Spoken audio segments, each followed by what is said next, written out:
I want to welcome you to the Pantheon. I am your host, Ray, and today we're finally reviewing John Wick Chapter 4. This will end our Wick Wednesday reviews. Also, this is our show is coming to an end in general. Evie and I had to stop production in total. Certain things came up, which unfortunately we can't do anymore. It's nothing legal or nothing personal. It's just things happen and we just can't go further. But it's been an honor and a thrill and a pleasure to do this thing and grow and learn and have fun, talking to you on the camera.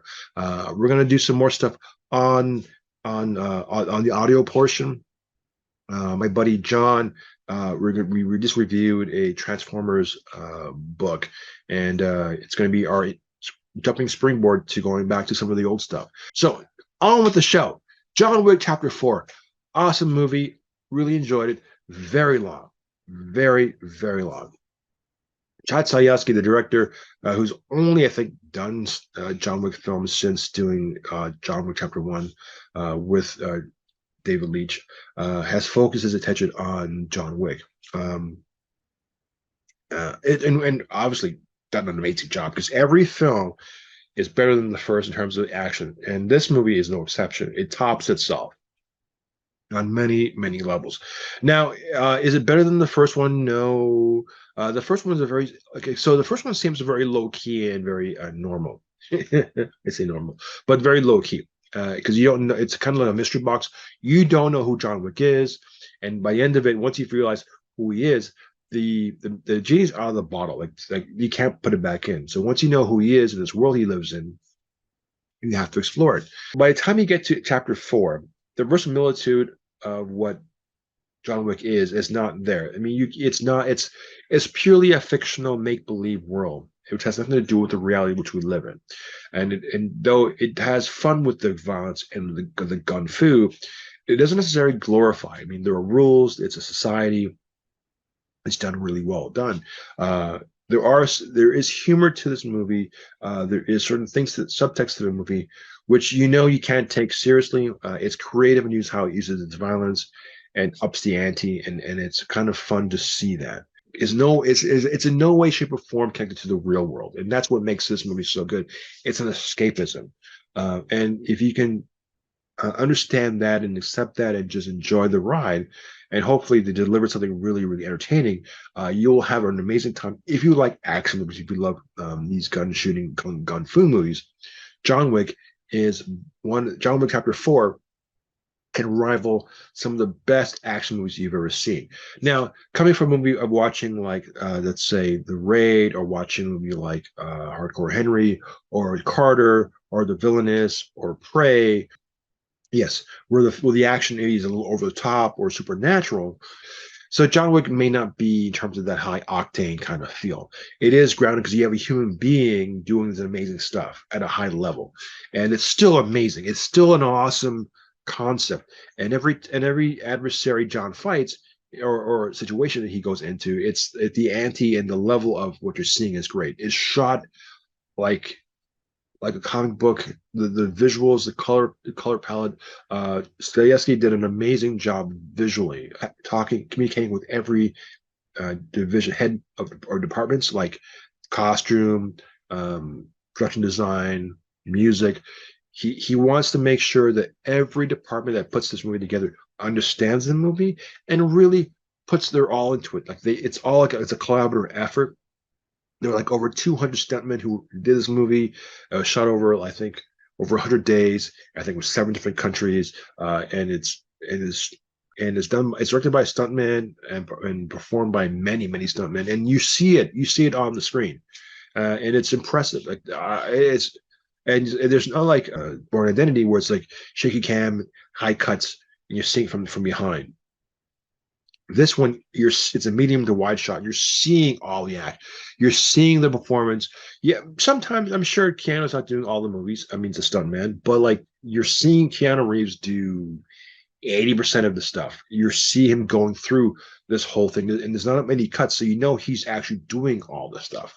And all the effort is on the screen. Now these characters are off the rockers. I mean, Bill Skarsgård, even Lawrence Fishburne.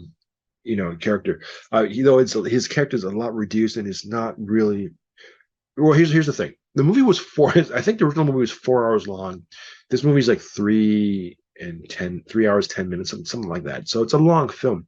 The un the director's cut, if you will, is very long, and I think a lot of these characters, like the tracker, whose character should is I know there's more to tell you. It's had to be cut down. Now the movie is long. It feels long. There's scenes where they're just walking, but even in those walking, it's visually shot perfectly. It tells a story. But realistically, you could cut a half hour of this movie down, and you still have an awesome movie. Um, One of my favorite sequences is the Arc de Triomphe car sequence. It's chaos. It's just madness, and it's great. But the movie is it's a simple story. Okay, no, it's not a simple story. Okay, so when John Wick first started off, it's a simple story. It's a man dealing with grief and loss, and trying and going back into a world which has called him back, and trying to wrestle with that, and trying to not ruffle too much feathers. But the man who's fighting his own inner demons, if you will, and outside forces kind of invade with that. By the end of this, it's a man who has to try and understand it, come to terms with his consequences. Like wherever he goes, he brings death. Everyone tells him like, how when is enough's enough? Like you're supposed to die, you refuse to die. You can't kill everybody. So what are we going to do? And they go about this in such a way because he starts off with him killing at the high table, the man behind it all, and then you find out if you kill one person, it's like the head of a hydra. You kill the head of one snake, two more heads will come up. So whoever you kill, you're not going to you're not going to stop what's coming. And the more he does, the more people who's close to him die, and yet he gets closer and closer to getting a resolution to this ending. And it is an awesome movie because there are some anecdotes here that are really really cool. Uh, Donnie Yen plays Kane, a blind hitman. His backstory, as it's told to you, as it develops, is extraordinarily interesting. Like John Wick, he becomes the villain, but you root for him. You're sympathetic to him. You don't want him to die. You want him to live, and you want both Wick and Donnie Yen's character Kane to be on the other end of this. Okay, and you see his journey, and Donnie Yen is just amazing. He gives an F-bomb uh in the third act to Skarsgård's character, but it's so funny when he does it. It's such a cool part when he does that. um Scott Adkins is in it. His character is interesting. Why they show? Well, I'm not even sure why they did that. It's the only part of the movie that might be insensitive because uh, if you know who Scott Adkins is, and so why he's in this persona. Is not really given to you. There's a card game in his character. There's a reasoning behind that because it kind of demonstrates that he can kill anybody whenever he wants, but he chose not to. And it's interesting. The card game comes to play in the end with the idea of having the high card is the winner, and coincidentally, it's a high table too. So there are things in it. I'm trying to be as very vague as possible, but there are things in it that are awesomely cleverly done. These incendiary bullets. I think they're called dragon bullets or dragon breaths bullets. To see it play out is awesome. I haven't seen this kind of visual other than in video games, like watching X-Men or watching from above because you have different players going to different chambers. But seeing it play out with John Wick and what he's doing is because of the type of gun it is. It's awesome. For 10 minutes, it's a 10-minute thing, and it's never boring. Uh, there's a scene they talk about the stairs, which is straight up like uh, something out of like a cartoon, but it's played out really, really well. But my favorite is the Arc de Triomphe.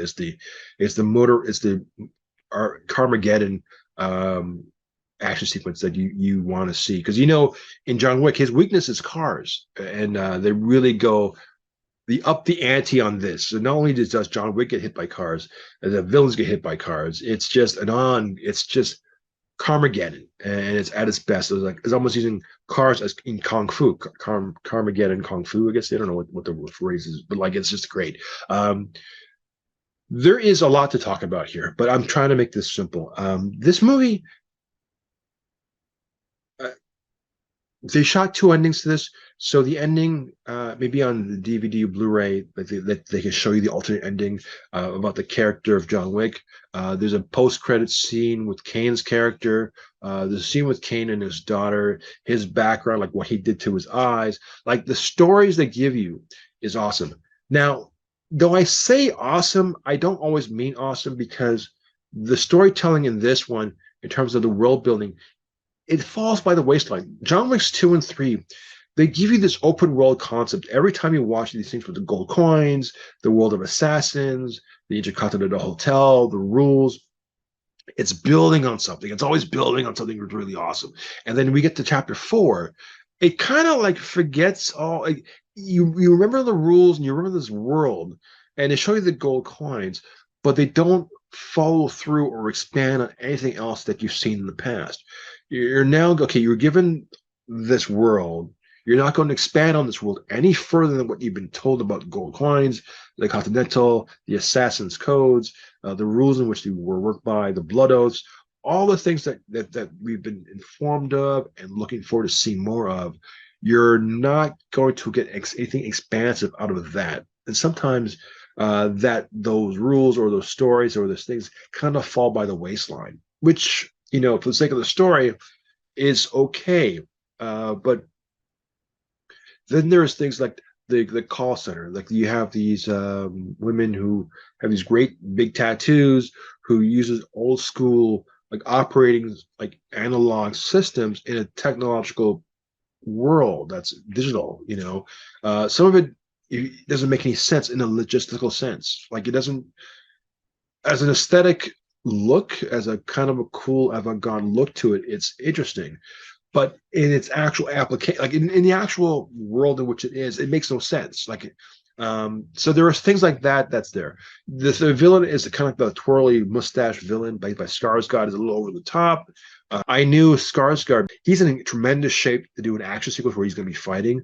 I saw the makings of it. I forgot the name of the movie, but I thought you're going to see him without a shirt, him doing his big fight sequence against John Wick, and it's going to be amazing.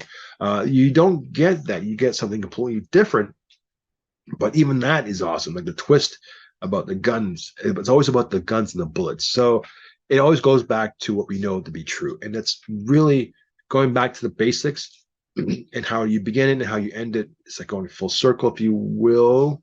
It's still hot. It's still an awesome film in the sense that what you're looking to get of action, topic itself, seeing things you've never seen before, using the environment as weapons, using all these kinds of things, you're getting it here. So, and it's all things you've never ever seen before, and that's what I like about John Wick. Wherever he goes to will die, and so he's a man within a country of men who's wanted, and his time's up, but he refuses to die, which kind of reminds me of Sisu, a movie that's awesome from Finland. But I recommend this film wholeheartedly. It's not a great like action epic movie with great dialogue, but the storytelling is in the action. The storytelling is in front of you. Give everything all the money that's put to make this movie, it's given to you. It's on the screen, not on the page, but it's on the screen, and it's going to pay dividends. It's probably one of the better to end off on this note. I can't think of a better way to go out. So thumbs up for John Wick, and this might conclude our overall show, but I want to thank you for watching. In terms of the Pantheon of M, and this will be the ending of our series, and it's always been a pleasure. It's been fun, and hopefully you get to hear some of our shows on the audio portion for the remainder of this year. So we're not gone technically, but we are now coming to a close. So All the best. I wish you well. Signing off.